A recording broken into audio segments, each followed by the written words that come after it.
The interest from the industry to use additive manufacturing is growing, but in many applications, testing and quality control are still important to ensure safety and reliability.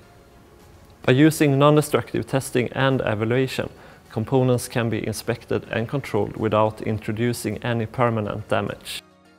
In my research, I have worked with non-destructive testing and evaluation of components in alloy 718 built with powder bed fusion electron beam melting.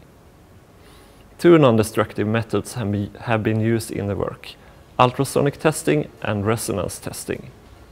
With ultrasonic testing, the components can be inspected with high resolution, but this typically takes long time.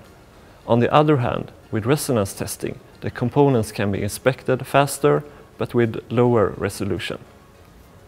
The results from the SUMAN-Next project are important for the ongoing work of developing cost-effective and industrially robust procedures for quality control and assurance of AM components. The results are also important from the perspective of sustainable development, since non-destructive testing and evaluation leads to a more effective use of material resources.